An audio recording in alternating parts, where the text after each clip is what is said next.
자, 오늘 마태복음 제4과 5장입니다. 5장을 공부할 차례고요. 제목은 팔복은 누구를 위한 교리인가입니다. 마태복음 5장, 왕국의 법인데 거기에 팔복이 나오죠. 8가지 복이라고 해서 팔복인데 이 팔복이 누구를 위한 것인가, 그것을 이제 보고자 하는 것입니다. 자, 특별히 5장 3절과 10절에서 영이 가난한 자들은 복이 있나니 천국이 그들의 것이며, 그리고 10절에서는 의로 인하여 박해를 받는 자들은 복이 있나니 천국이 그들의 것임이라 말씀하고 있습니다. 자, 메시아 왕으로 이제 예수님께서 오셨습니다. 이스라엘의 천국을 선포하셨습니다. 그렇죠? 침례 요한도 선포했고, 자, 그렇게 해서 이제 왕국을 받아들일 수 있는 준비가 다 거쳐진 거죠. 자, 국가가 하나의 왕국이 세워지기 위해서 필요한 게 뭐예요? 일단 영토가 있어야 되고, 백성이 있어야 되고, 그 다음에 왕이 있어야 되고, 그 다음에 뭐가 있어야 돼요? 그 다음에는 법이 있어야 되는 거죠. 그래서 법을 선포하는 거예요. 왕이 오셨죠, 백성이 있죠, 그리고 이제 법을 선포하는 거라죠. 흐름이 딱 맞는 거예요. 그렇죠? 자, 그런데 예수님께서는 유대인들이 자신을 거부할 것과 또 그 왕국이 연기될 것과 또 교회 시대가 그 안에 들어갈 것과 이런 것들을 다 아시는 분입니까? 다 아시는 분이죠. 미리 아시는 분이시죠? 자, 그것이 중요합니다. 그리고 또 영광스러운 재림, 그리고 그 전에 재림 전에 대환란이 있을 것을, 야곱의 환란인데 바로 이스라엘을 다루시는 그 경륜이 다시 있을 것도 주님은 다 아시는 분이지 않습니까? 자, 그렇기 때문에 주님께서는 그 왕국의 연속선상에서 대환란 기간을 포함하여 천년 왕국에서 지켜야 할 그 규례들을 마태복음 5, 6, 7장에서 지금 선포하고 계시는 것이죠. 그래서 그냥 단순하게 초림 때 왕국을 가져오셨을 그 법이라고 한다면 이런 법이 필요할까? 이런 내용이 필요할까? 하는 그런 내용까지 들어가 있는 것을 보는데, 그것은 바로 주님께서 대환란과 또 천년왕국 그것까지 내다보시기 때문에 그런 내용이 나온다 이거죠. 그래서 애통하는 자들은 복이 있나니라는 말씀도 나오는 이유가 거기 있다라고 하는 것이죠. 자, 그렇기 때문에 교회 시대의 이 산상설교를 영적으로 우리가 교훈으로 받아들일 수는 있지만 교리로 받아들이면 문제가 어마어마한 일이 벌어지는 거죠. 산상설교가 왕국의 법령이라는 사실을 제대로 인지하지 못한다면 마태복음에서 말씀하시는 이 왕국복음을 이 시대의 은혜의 복음과 섞어버리게 되면, 같은 복음이라고 해서 같은 복음이라고 생각하면 큰 착오를 빚는 것이죠. 그래서 분명히 교리를 알아야 되는 것입니다. 하나님의 경륜에 따른 그 교리를 알아야 되는 거죠. 유대인의 왕으로 오신 예수 그리스도, 이 법은 지금 유대인들이 듣고 있는 것이에요. 왕국의 법입니다.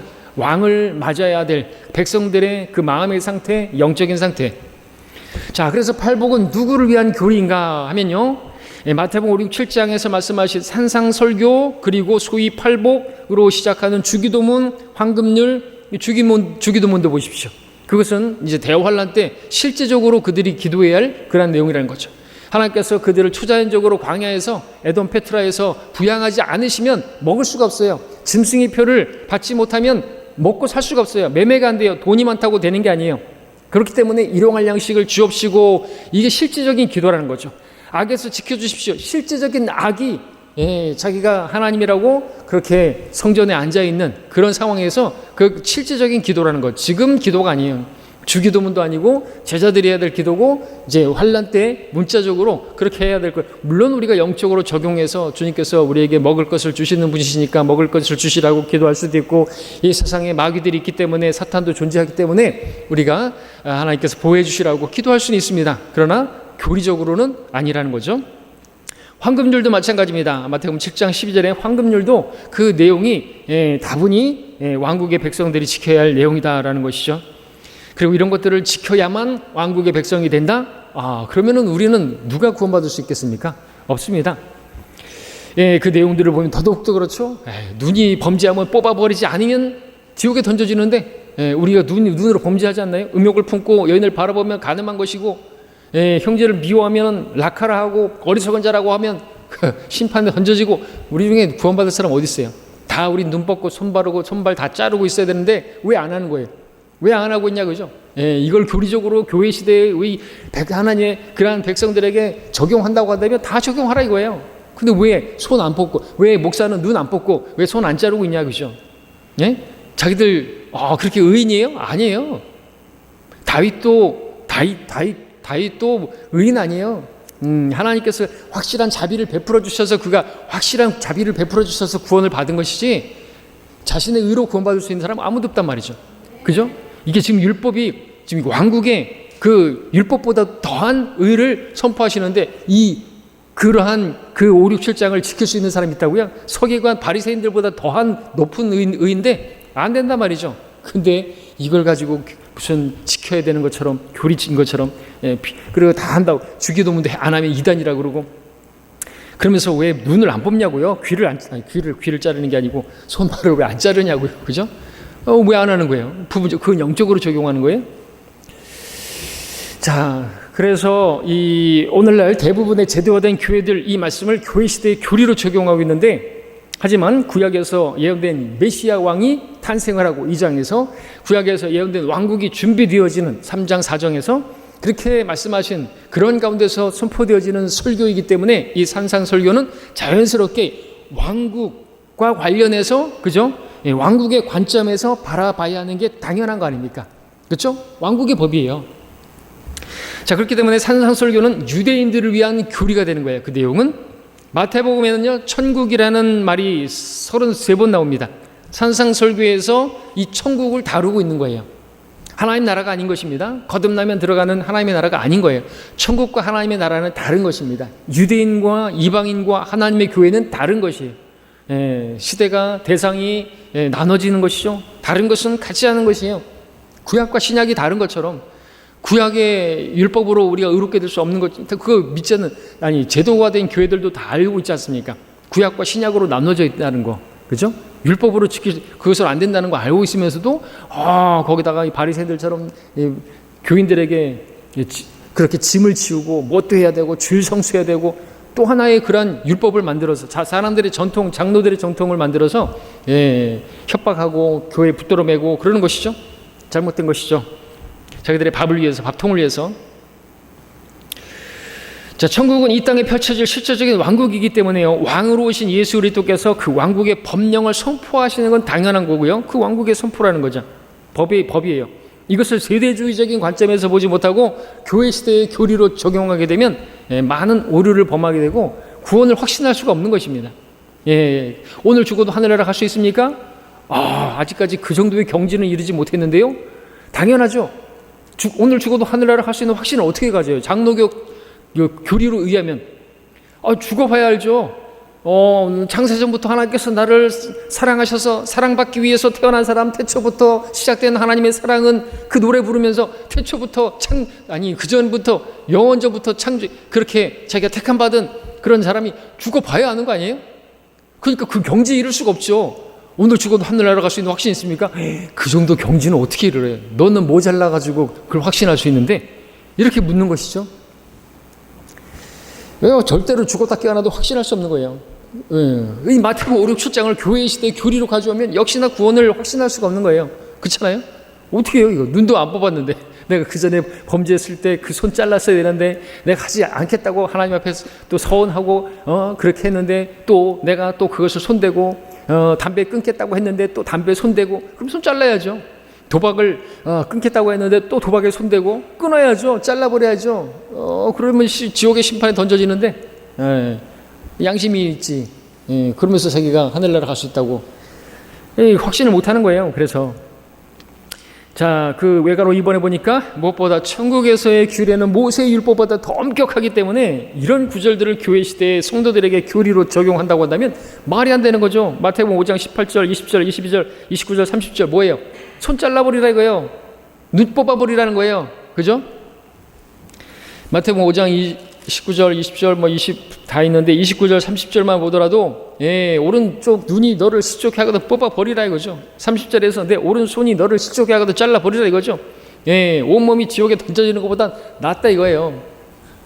그러니까 우리는 이런 것들을 교훈 삼아가지고 내가 죄를 짓게 하면 우리 강의에서 했던 것처럼 그 은세공장이 마술하는 사람들이 마술책을 다 태워버렸잖아요. 완전히 끊겠다고 하는 거예요. 다시 그것을 또 손댈까 하는 자신의 연약함이 있잖아요. 아예 그냥 그 다리를 끊어버리는 거죠. 우리는 딱 끊어가지고 다리를 폭파시켜버리고 다시는 건너가지 않겠다. 그런 배수의 진을 치는 것처럼, 그죠? 불태워버리는 거예요.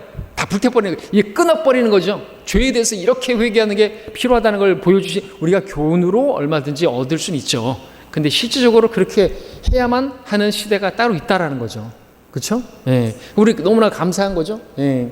우리가 범죄한다고 손 안 잘라도 되니까. 근데 옛날에 그런 사람이 있다 이거죠. 아, 도박하다가 자꾸 아주 손을 빡 끊어버렸대. 조카가 그거 보고 나는 예수는 절대로 안 믿겠다고. 미친 짓이라고 저거는. 예. 그러니까 그렇게 무지한 사람 때문에, 저런 광신도 때문에, 예, 성경을 세대적으로 모르기 때문에 손을 잘라버리는 거예요, 손목을. 예. 왜 지옥 안 가려고? 그걸 바라보는 사람은 완전히 미쳐버리는 거죠. 와, 예수 믿으면 그렇게 되는구나. 절대로 교회 안 나가는 거예요. 실족시켜버린 거죠. 자, 외국어로 3번에 보면은 예수님께서는 왕국 복음을 전파하시면서 동시에 왕국의 표적도 보이셨습니다. 표적은요, 이스라엘 백성들에게 그들의 메시아와 그분의 왕국이 가까웠음을 보여주는 것이고, 또 그분이 왕이심을 무엇으로 증거하느냐 이거죠. 구약에 예언된 것처럼 또 이스라엘은 표적으로 시작된 민족이기 때문에 출애굽부터 해가지고 모세가 그렇게 표적을 행하면서 받아들여지고 했던 것처럼, 처음에는 안 받아들였지만 그 자기 백성들이 표적을 행하라고 그러면 그들이 너를 내가 보낸 자로 알 것이라고, 그렇게 시작되어진 것이 이스라엘 백성이라는 거죠. 그래서 유대인들은 표적을 구하고 이방인들은, 헬라인들은 지혜를 구하지만 정당한 것입니다. 그들은 표적을 구하는 게 정당하고, 우리는 표적 구하면 안 되는 거예요. 은사주의자들처럼 뭐 보고 믿으려고 생각하면 안 돼요. 우리는 도마처럼, 에게 말씀하신 것처럼 보지 않고 믿는 자들은 복이 또다하죠. 우리는 볼 거라고는 말씀밖에 없는 것이에요. 말씀을 믿는 그 믿음으로 우리가 구원받고, 말씀을 믿는 믿음으로 우리가 이 세상을 바라보고, 이 말씀을 믿는 믿음 안에 우리가, 말씀 안에 교회가 굳건히 서야 되는 거지, 보고 믿는다고 해서, 표적을 본다고 해서 하나님 믿는 거 아니에요. 맞죠? 이스라엘 백성들 보십시오. 40년 동안 그들 구름기둥, 불기둥, 그리고 반석에서 물이 나고 매일같이 만나가 내리고 놀라운 표적이고 기적이고 이적이에요. 근데 그거 봤던 사람들이 뭐라 그랬어요? 주께서 우리 가운데 계신가 안 계신가? 믿음은 거기서 나는 게 아니라는 거죠. 그죠? 그러니까 뭘 보려고 하는 사람들, 뭐 그렇게 보고 믿으려고 하는 사람들은 음란한 세대라 말씀하고 있는 거. 어떤 놀라운 거, 자신의 어떤 그런 거, 도파민을 터지게 만드는 거, 그런 거를 따르는 사람들은 음란한 세대인 것이.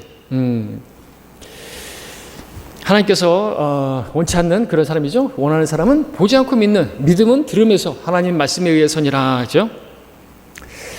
자, 그래서 이번에 보면 상상설교는 은혜의 복음이 아니다 이거죠. 은혜의 복음이 아니다. 상상설교가 행해지던 때 먼저 그리스도인이 한 명도 없었어요. 지역교회도 없었어요. 십자가 사건 이전입니다. 예수님의 죽으심, 장사되심, 부활하심에 관한 그런 게 없었던 것이죠. 아주 구약적인 상황이라는 말입니다. 신약이 뭐예요? 테스타멘트가 뭐예요? 유언한 자의 죽음이 필요하고 따라와야 된다 이거죠. 효력이 발생한다 이거죠. 예수님 죽기도 전인데 신약이 아니란 말이죠. 자, 뿐만 아니라 설교의 대상은 십자가 이전의 유대인들이었고요. 또 다섯 번째는 산상설교는 왕국 복음이 전파되는 연속선상에서 선포된 설교이기 때문에 마태복음 8장 9장에서도 표적들이 계속해서 나타나고 있는 이유가 그것이고요. 무엇보다 이 설교의 핵심은 율법보다 더 엄격한 그런 의에 관한 말씀인 것입니다. 근데 우리는 예수 그리스도의 의로 구원받은 것이죠. 믿었더니 그 믿음을 보시고 하나님께서 의롭다고 선언하신 거예요. 이게 칭의 구원이잖아요. 의롭다고 칭한 거예요. 여전히 우리는 의롭지 못하고, 우리는 날마다 발을 씻듯이 날마다 그렇게 죄를 지을 수밖에 없는 그런 사람인데, 그럼에도 우리가 죄를 질 것도 아시고, 베드로가 주님을 부인할 것도 다 아시고, 그죠? 주께서 세상에 있는 그들을 사랑하시되 끝까지 사랑하시니라. 우리는 다윗과 같이 확실한 자비를 받은 사람들이고, 우리의 구원은 영원히 보장이 되는 것이죠.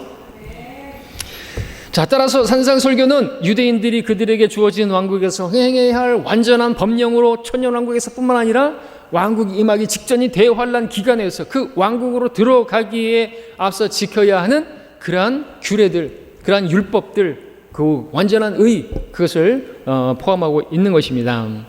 자, 세대주의적인 관점에서 본 이제 팔복을 보겠습니다. 팔복이 누구에게 해당하는 것인가? 좀 더 구체적으로 볼 수 있는 내용이죠. 첫 번째 복은 영이 가난한 자의 복인데 천국이 그들의 것입니다 라고 말하고 있습니다. 구약에서 영, 종종 마음과 연관해서 사용되고 있습니다. 시편 51편 같은 경우에 다윗이 참여하면서 상한 영과 또 상하고 참여하는 마음을 말하고 있는데, 영이 가난한 자가 있는 반면 쾌락과 쾌락 가운데 살고 방탕한 가운데 마음을 살찌우는 자들도 있는 것이죠. 야고보서 5장 5절에 있는 것처럼. 따라서 회개하라고 선포하신 것은 단순히 참여하는 마음으로 구원받으라는 게 아니라 참여하는 영을 가진 자가 천국을 소유할 수 있다는 사실을 가르쳐 주는 것이고, 천국이라는 것을 분명히 알아야 되는 것입니다. 영적인 문제입니다. 두 번째, 애통하는 자들의 복입니다. 그들은 위로를 받을 것이라고 4절에서 말하고 있습니다. 자, 왕국의 도래를 앞두고 이스라엘을 왜 애통해야 하는가 질문할 수가 있습니다. 그것은 앞서 말씀드렸던 것처럼 주님께서는 다 내다보고 계시기 때문에 그렇죠. 천년왕국 이전에 이스라엘이 겪게 될 대환란의 기간, 그 상황을 암묵적으로 지금 암시하고 계시는 것이죠. 대환란을 다 아시는, 그죠? 그들이 거부할 것도, 초림을 거부할 것, 왕을 거부할 것 다 아시기 때문에, 즉 대환란 기간에 짐승의 표를 거부하고 믿음과 계명을 지킨 자들이 적그리스도의 극심한 박해로 인해서 애통하게 될 것을, 그것을 다 알고 계시기 때문에 이런 말씀이 복이 나오는 것입니다. 자, 이 말씀은 교회 시대의 고난과 핍박으로 인해서 개인적인 슬픔에 관한 내용이 아닌 것입니다. 우리도 애통하죠. 근데 그게 아니라는 것. 왕을 거부한 죄의 징계로 마지막 날들에 이스라엘이 겪게 될 예루살렘의 큰 애통, 요엘서와 스가랴서에서 확인해 보시고 그런 것입니다. 결국 그들은 민족적으로 회개한 후에야 위로를 받게 될 것이다 라는 것이죠. 그렇죠? 세 번째, 온유한 자들의 복은요, 땅을 유업으로 받을 것이다. 땅 그러면 성경에서 1차적으로 이스라엘, 유대인들하고 관계된 것입니다. 자, 시편 37편 11절에서도 온유한 자들이 땅을 유업으로 받고 화평의 풍요함으로 기뻐할 거라고 말씀하시죠. 구약에서 온유한 자는 또 주를 찾는 자들이고요, 또 주의 공의를 행하는 자인데 그들이 땅을 유업으로 받을 것이다. 결국 왕으로 오실 주 예수 그리스도를 바라고 계명들을 지키는 자들이 땅을 유업으로 받게 될 것이다. 우리 그리스도인들은 천년왕국에서 땅을 유업으로 상속받게 되는데 5절 말씀에서처럼 온유함 때문에 상속받는 건 아니죠. 교회 시대의 그리스도인이 받게 될 그 유업은 주님과 함께 받은 고난 때문에 보상으로 주어지는 것입니다. 땅을 유업으로 상속받게 되는 것이죠. 네 번째 팔복 중에 네 번째 복은 의에 굶주리고 목마른 자들은 복이 있다. 그들은 배부를 것이다. 근데 먹고 마시는 걸 말하는 게 아닙니다. 육신의 배고픔이나 갈증을 말하는 게 아닙니다. 이것은 아모스 8장에서 말씀하고 있던 주의 말씀을 듣지 못하는 기근을 말하는 것이죠. 자, 이때가 바로 이사야 55장에서 말씀하고 있는 내게 열심히 경청하고 좋은 것을 먹으라 그리하여 너희 혼의 풍요함 속에서 스스로 기뻐하게 하라는 말씀을 실행해야 할 때가 되는 것입니다. 참고로 마태복음 4장 4절에서 사람이 빵으로 살 게 아니라는 거죠. 하나님의 말씀으로 살 것이라 이거죠. 그렇죠? 그래서 대환란 때 같은 경우에는 그 짐승의 표 받고 먹고 살기 위해서 그렇게 살고 그런 사람들, 무엇을 먹을까 무엇을 마실까 그것을 염려하는 사람들, 그런 사람들은 짐승의 표를 받아버리겠죠. 그러나 어떻게 해요? 오히려 그거보다도 그러한 굶주림과 그러한 목마름보다도 의에 굶주리고 목마른 사람들이 복이 있다 이거죠. 그들이 배부를 것이라는 것이죠. 그러니까 무엇을 먹고 마실까 염려하지 말고 먼저 하나님의 나라와 그분의 의를 구하면 모든 걸 더해 주신다는 약속이 이루어지는 문자적인 그때까지 우리도 교훈으로 적용할 수 있겠지만, 그러니까 이 대환란 때는 먹고 마시고 장가가고 시집가고 그런 것들만 추구하는 그런 시대가 될 텐데, 그죠? 더 타락해서 그 가운데 우리도 그렇잖아요. 하나님의 나라는 먹고 마시는 것이 아니라 성령 안에서 의와 화평과 기쁨인데 그것들을 더 추구해야지 먹고 마시는 걸 추구하면 안 된다 이거죠. 우리 그리스도인들도 하나님의 백성, 하나님의 나라에 들어간 백성인데 우리가 먹고 마시고 즐기고 그런 것에만 관심하면 왕국에서 우리는 깡통차는 거예요. 우리는 그야말로 영원한 백수로 형제들이 뭐하나 그걸 쳐다보면서 잘 다스리나 쳐다보면서 기웃거리고 그런 비참한 신사가 되면 안 되겠죠. 자, 그 다음에 다섯 번째 복은 자비로운 자들은 복을 받을 것인데 자비를 얻을 것이다 그랬죠. 자비를 받는 조건이 행위에 근거한 것. 이 시대의 은혜와는 무관한 것입니다. 그렇죠? 야고보서는 12지파에게 이스라엘에게 주신 것, 야고보서 2장 13절에서는 자비를 베풀지 않으면 자비 없는 심판이 기다린다. 상대적으로 베드로전서 2장 10절에서는 너희가 전에는 자비를 받지 못했지만 우리는 자비를 받았다. 그런 말씀. 행한 것이 없는데 자비를 받은 것이 너무나 다르죠? 그래서 왕국 같은 경우는 자비 얻을 조건이 행위에 있다는 거. 10계명에 해당하는 그 하나님의 자비, 그거와 유사하죠? 출애굽기 20장 6절에서는 계명을 지킬 때 주님께서 수천대까지 자비를 베푸신다. 그러니까 행위와 관련된 자비를 말씀하고 있다는 거죠. 근데 우리는요, 자비라는 것이 은혜라는 것은 뭡니까? 이것도 설명하면 또 길어지죠. 하여튼 자비는 내가 그냥 받아야 돼요. 그냥 심판 받아야 되는데 그 자비를 받지 않는 거예요. 심판을 받지 않는 거예요. 그게 자비잖아요, 그죠? 그리고 은혜는 받을 만한 자격도 없는데 한 것도 없는데 그냥 그 선물로 주시는 게 은혜고요. 자비는 심판 받아야 되는데 그 심판을 안 받는 거예요. 그렇게 받아서 심판을 안 받고 왕국에 들어가는 거. 근데 그게 왕국에 들어가는 것과는 전혀 상관없습니다. 행위가 있어야 왕국에 들어간다는 거죠. 우리는 행위가 없는데 자비로 은혜로 왕국에 들어가는 거죠. 하나님의 나라에 들어가는 것이죠. 그래서 이 시대에 근데 구원받지 못한 사람들은요, 그가 누구든지 간에 교회를 얼마나 닫든지 간에 그가 행한 자비로운 행위와 상관없이 하나님의 어떤 자비도 받지 못한 채 아무리 교회 다니고 뭘 해도 그가 거듭나지 않았다면 절대로 하나님 나라에 들어가지 못하고 어떤 자비도 받지 못하고 지옥에 던져지게 되죠. 거듭나기만 하면 되는 겁니다. 여섯 번째, 마음이 순결한 자는 복을 받는다 그랬는데 하나님을 그들이 볼 것이라고 했습니다. 시편 24편 예수 그리스도께서 왕국으로 통치하실 때를 말하고 있는데 마음이 순결한 자는 헛된 것에 자기 혼을 들어올리지 않고 거짓되이 맹세하지 않음으로써 주님으로부터 복과 그분의 의를 받는다 설명하고 있습니다. 따라서 마음이 순결한 것만으로는 하나님을 볼 수가 없고요. 주의 거룩한 산에 참여할 수 있도록 뭔가를 행해야 되는데 말하자면 히브리서 12장에서 말하는 것처럼 모든 사람과 더불어 화평함과 거룩함을 추구하라. 이것이 없이는 아무도 주를 보지 못한다고 말씀하셨기 때문에 또 요한 3서 1장 11절에서도 선을 행하는 자는 하나님께 속하였으나 악을 행하는 자는 하나님을 보지 못하였느니라 말씀하고 있습니다. 이러한 일반 서신에서 우리가 또 교리를 찾으면 안 되겠고 교훈을 찾을 수 있겠지만 또 잘 봐야 되겠죠. 히브리서라든지. 자, 이러한 조건들이 필요하다는 거죠. 하지만 이 시대에 거듭난 그리스도인들은 비록 순결한 마음으로 살지 못했어도 그분을 보게 될 것이고 영원히 그분과 함께 있을 것입니다. 왜? 우리는 그분의 지체가 되었기 때문에 그렇습니다. 잘려져 나갈 수가 없는 것, 떨어져 나갈 수 없는 것, 하나님의 사랑에서 떼어져 나갈 수 있는 게 아무것도 없는 것이죠. 현재 일이든 다가올 일이든 앞으로 어떤 것도. 제 7번째 팔복 중에 7복입니다. 화평케 하는 자들은 복이 있다 그랬습니다. 그들이 하나님의 자녀라 불릴 것이다. 물론 우리도 이 땅에서 저 하나님과 화목케 하는 화평케 하는 일을 해야만 하겠죠. 복음을 전해야만 하겠죠. 그렇다고 해서 그렇게 해야만 우리가 하나님의 자녀가 되는 건 아니지 않습니까? 그렇다고 한다면 우리가 열심히 그냥 사람들 화해시키기 위해서 그리스도의 대사로서 열심히 뭘 해야 되겠지만 우리가 복음 전하는 게 우리가 하나님의 자녀가 되기 위해서 구원받기 위해서 하는 건 아니지 않습니까? 예수 그리스도께서 재림하셔서 화평의 통치자로 다윗의 보좌에 앉으시기 전에 이스라엘은 그분의 통치를 알림이 왕국 복음을 선포하게 됩니다. 바로 이것이 이사야 52장 7절에서 말씀하시는 화평의 복음이고요. 이들이 바로 화평케 하는 자들로서 하나님의 자녀라고 불리게 되는 거죠. 하지만 이 시대 그리스도인들은 예수님을 영접한 사람들은 누구든지 하나님의 아들들이 되는 권세를 받은 것이고요. 따라서 사람들 사이에서 화평케 하지 못했다 할지라도 교회에서 비록 성도들과 화평하지 못했다 할지라도 그들의 구원이 잃어버려지는 건 아니라는 것입니다. 한 번 하나님의 아들이면 영원히 하나님의 아들인 것입니다. 한 번 구원은 그래서 영원한 구원이라고.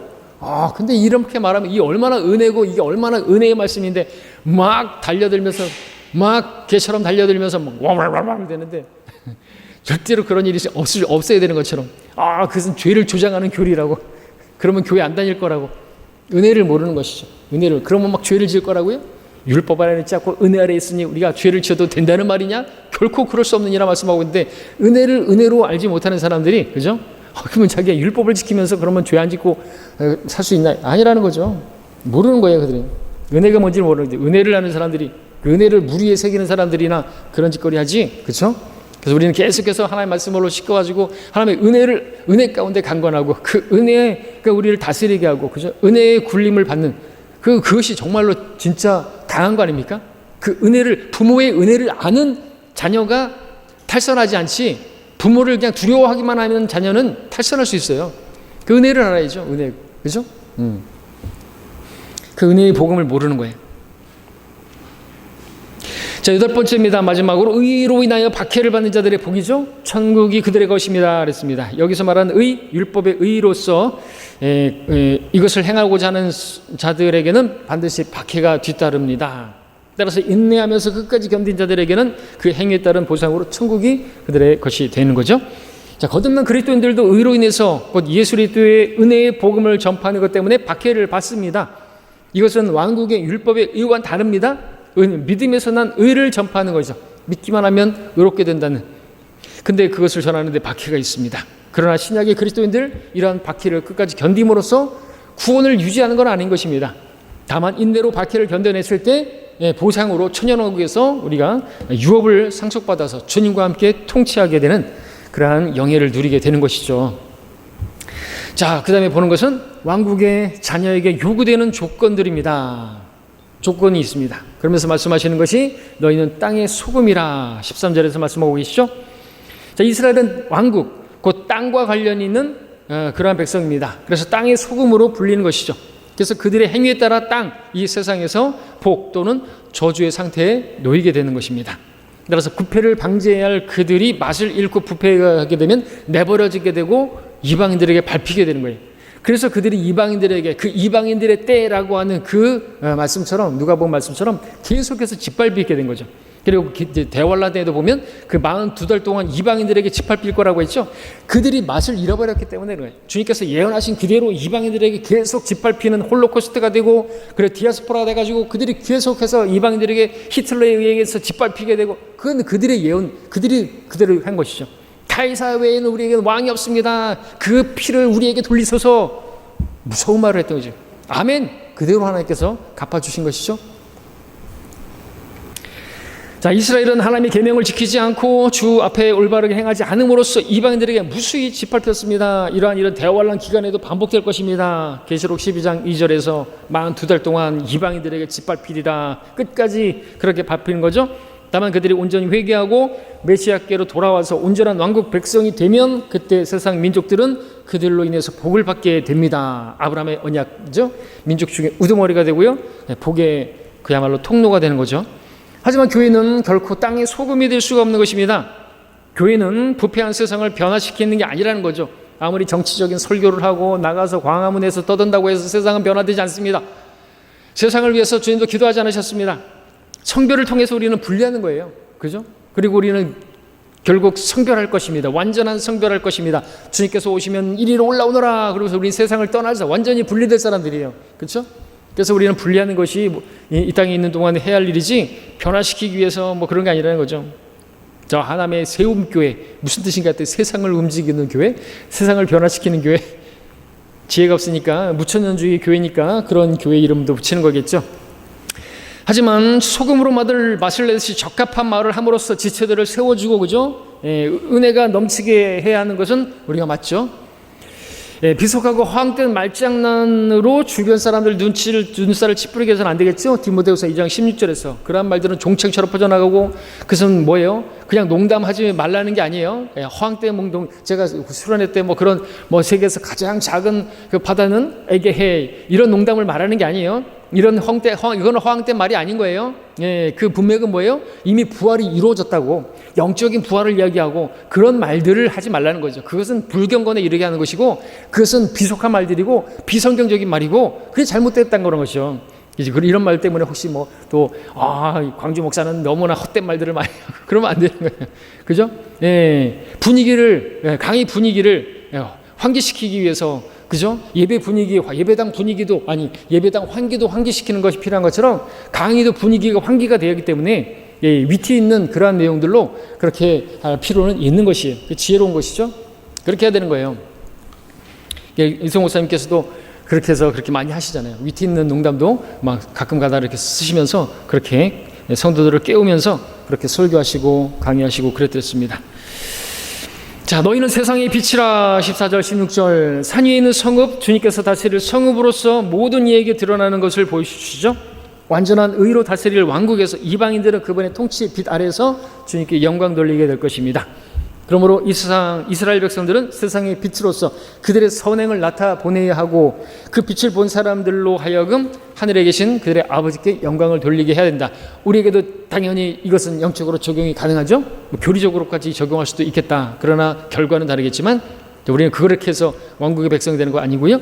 자, 주님께서는 세상의 빛이시죠. 요한복음에서 말씀하셨습니다. 그 빛을 받은 우리 그리스도인들은 세상을 향해서 빛들을 비추는 자들로서 이 어둠 가운데 헤매는 죄인들에게 예수님을 인도해야 되는 거죠. 그렇기 때문에 우리는 세상과 일치하면 안 되는 거예요. 이 세상과 일치하면 어떻게 되는 거예요? 의의 태양이신 주님과 우린 달인데 달은 교회인데 태양과 달과 지구가 일치하게 되면 어떻게 되는 거예요? 월식 현상이 일어나죠. 그러면 우리가 세상과 예수님과 함께 이렇게 우리 예수님과 태양이 있고 달이 있고 지구가 있는 이렇게 일치하게 되면 우리가 달은 일치하면 안 되고 여쭈부러 해가지고 이쪽에서 비춰줘야 되는데 지구의 달을 밤중 시대인 이 교회 시대에 달은 그 태양 빛을 받아서 이 지구의 이 세상을 비춰주는 우리가 빛이 아니고 그걸 비춰줘야 되는데 일치하게 되면은 이 지구는 이 땅은 어둠 가운데 되는 거죠. 어둠 가운데 우리가 그래서 세상과 일치하고 이 세상의 풍조를 따르게 되면 이 세상은 소망이 없어요. 흑암이 돼버리는 거예요. 더욱더 타락하고 더욱더 부패하게 되고 그렇게 된다는 거죠. 비껴나가야 된다 이거죠. 비껴나야 돼요. 그죠? 일치하면 안 되는 거죠. 일직선상 생기면 개기월식이 생겨난다. 세상이 어둡게 된다. 우리가 소망인데 우리가 소망이 아니라 우리의 주님의 빛을 받는 그러한 우리들이기 때문에 우리는 빛이 아니고 그래서 절대로 일치하면 안 된다.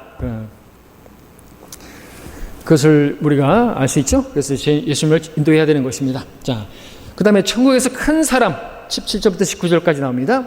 자, 아버지의 뜻 율법의 1.1획 예언의 모든 것 이루시려고 이 땅에 오신 예수 그리스도께서는 이스라엘의 의와 구원을 선포하셨습니다. 그러면서 자녀들은 왕국 법령인 주의 계명들 서기관들 바리새인들보다 더 뛰어난 의를 행하도록 가르쳤는데 이것은 천국에서 큰 사람으로 그들이 불리게 되기를 바라신 것이죠. 우리도 왕국에서 그 천국에서 큰 자가 되기 위해서는 이 땅에서 또 당연히 그 아버지의 뜻을 행해야 되겠죠. 근데 우리는 상을 위해서지 구원을 위해서가 아니고 그 왕국에 들어가기 위해서가 아니고 우리는 통치를 위해서 영광을 위해서 그 일을 하는 것이 다를 뿐입니다. 영원한 영광이라는데 그렇죠? 그냥 먹고 마시고 이 땅에서 그냥 더 소고기 먹고 그러려고 돈 벌고 돈 많이 벌어가지고 그냥 뭐 배달 음식 시켜 먹고 편하게 살라고 돈 벌고 그건 아무것도 아닌 거예요. 그렇죠? 먹고 마시는 게 아니라 그죠? 하나님 나라에 들어간 사람들은 이제 완전한 그 의가 있는 그 왕국에서 통치하게 될 백성들인 거죠. 자, 그 다음에 천국에 들어가는 조건 20절 산상설교의 핵심은 의입니다. 의. 바리새인들은 율법이 요구하는 의를 완벽하게 지키고자 했던 근본주의자들이었는데 그들이 지키라고 요구했던 율법의 의 그것도 엄격한데 천국에서는 이보다 주님께서 가르치신 그것은 훨씬 더 엄격한 잣대의 의가 요구가 되는 것입니다. 심지어 마음에서 일어나는 생각마저도 죄가 되는 거예요. 마음으로 음욕을 품고 여인을 바라보고 마음에 누구 형제를 미워하면 그것은 살인이고 결코 천국에 들어가지 못한다. 무서운 법이죠. 이것을 이 교회 시대의 성도들에게 교회에게 잣대로 들이대면서 하면은 목사부터 시작해서 누가 천국에 들어가죠. 그러니까 이런 말씀들을 해결하지 못하니까 오늘 죽어도 하늘나라 갈 수 있겠습니까? 라고 물어보면 장로든 목사든 건방지게 니는 뭐가 그렇게 대단해가지고 천국에 들어갈 수 있다고 지금 나한테 도전하는 건데 나도 지금 열심히 애쓰고 있거든. 비록 손은 안 잘랐지만 눈은 안 뽑았지만 그래도 열심히 하려고 나름대로 애쓰고 있는 거 하나님께서 보시고 나를 들여보내 주실 거야. 불안한 거예요. 해결을 안 되니까. 마태복음 7장이. 자, 그 다음에 이제 율법보다 뛰어난 왕국의 법 보십시오. 살인에 관한 규례를 보십시오. 21절에서 메시아 왕국께서는 자기 형제에게요 까닭 없이 노하거나 라카라고 하거나 어리석은 자라고만 해도 살인자가 받는 동일한 심판을 받아야 돼요. 까닭 없이 개혁성경 개혁개정판 삭제되고 없는데 그러면 까닭 없이 노하면 까닭 없이 노하면은 괜찮아요. 근데 예수님은 까닭 있기 때문에 노하셨죠. 진노하셨죠. 까닭이 없이라는 개혁성경이 것처럼 없어버리면 예수님까지도 정지해버린다니까요. 한 단어가 없어지면 안 되는 거예요. 개혁성경이 없어요. 까닭 없이 있단 말이죠. 자, 라카라는 말이 뭐예요? 바보란 뜻이에요. 어리석은 자야 라고만 말해도 심판에 던져져요. 그렇다면요 사도 바울은 이 법을 어겼네요. 고린도서 15장에서 갈라디아 3장 1절에서 너 어리석은 자야 라고 말했네요. 그러면 어떻게 돼요? 지옥에 던져져야 되는 거예요. 바울은 이런 얘기했더니 어떤 사람이 갑자기 듣다가 잠깐만요. 그럼 바울은 지옥 갔나요? 이렇게 물어보는 청년이 있었다라고 들었어요. 복음 전하는데 이 세대적 경륜을 얘기했는데 그런 얘기하는 거죠. 어리석은 것이죠. 바울마저도 지옥 보내버리는 거예요. 자, 이것은 하나님의 은혜로 구원을 받는 시대와는 다른 것이에요. 여러분들 뭐, 에이, 어리석기는, 이 어리석은 자야, 이 바보야, 다 말했죠? 한 번이라도 말해본 적 있죠? 다 지옥 가는 거예요. 이걸 갖다가 우리 교회 시대의 교리로 가져온다고요? 택도 없는 것이죠. 화해에 관한 교회, 화해. 어떤 형제에 대해서 반감이 있거나, 그리고 그런 게 있다고 하면 제단에 예물을 드리기 앞서 그와 먼저 화해하고 와서 제물을 드리라고 했죠. 대적에 대해서도 마찬가지입니다. 형제뿐만 아니라 이것은 하나님 안에서 맺고 있는 이웃과의 관계에 관한 규례죠. 아무리 사소한 문제라도 쉽게 용서될 수 없고 묵과될 수 없는 아주 엄격한 법인 것입니다. 물론 우리가 이런 것들을 가지고 교리적으로 아니라 영적으로 교육해줘서 하나님께서 우리 성도들과 그런 미워하는 감정 가지고 있으면서 예배 드리는 거 원치 않으신다. 해결하고 예배를 드리라. 우리가 예배 드릴 때나 언제나 그죠? 자백하고 주님 앞에 내가 주님과의 교제를, 주님께서 내 예배를 받지 못하시는 어떤 죄라도 있다면 다 자백하고 용서하고 다 깨끗하게 해주시라고. 우리가 그렇게 하고 예배를 드리고 그렇게 또 기도하고 항상 기도할 때마다 그러잖아요. 안 그러면은 내 기도가 아무리 많이 막 오랜 시간 기도했어도, 간절히 기도했어도 첫 번째 단추가 잘못됐거든요. 죄들을 용서를 자백 없이 그렇게 했다고 한다면 그냥 헛된 기도한 거예요. 자, 그 다음에 3번에 간음에 관한 규례, 율법보다 더 뛰어난 왕국의 법으로서 간음에 관한 규례, 음욕을 품고 여자를 바라보는 것만으로도 간음한 것이에요. 성과 관련된 죄는 누구든지 쉽게 지을 수 있는 죄이기 때문에 이 규례는 특히 그리스도인들의 경건한 삶을 위해서 영적으로 얼마든지 충분히 적용할 수는 있는 말씀이지만, 다만 이 시대에는 마음의 음욕을 품었다고 해서 지옥에 떨어지지는 않는다 이것이죠. 그렇죠? 예. 이혼에 관한 규례 31절, 32절에 33절에서 말씀하고 있습니다. 신명기 24장에 따르면 음행한 연고 외에도 남편이 아내에게서 어떤 수치스러운 일을 발견했다고 한다면 이혼 증서를 주어가지고 쫓을 수가 있습니다. 그녀를 버릴 수가 있습니다. 그러나 왕국에서는요, 음행한 이유가 아니라면 결대로 아내를 버려서는 안 되는 것이고요. 천국에서는 이혼당한 여자와 혼인하는 것조차도 간음으로 규정하고 있습니다. 그러나 어떻습니까? 참고로 신약교회 시대는 남편이 죽었을 경우에 아내는 그 남편으로부터 자유롭게 되었기 때문에 재혼이 또 가능한 것이고요. 예. 자, 그런 법이 있습니다. 분명히 다른 것은 같지 않습니다. 5번째, 맹세에 관한 규례입니다. 율법에 따르면 주께 드린 맹세 반드시 지켜야 되죠. 그렇지 않으면 거짓 맹세가 되기 때문에. 반면에 천국에서는 맹세 자체가 금해집니다. 왜냐하면 하늘은 하나님의 보좌고 땅은 하나님의 발판이며 예루살렘은 유대인의 왕의 도성이기 때문에 직접적인 신정 통치가 이루어지고 있기 때문에 맹세해서는 안 되는 거죠.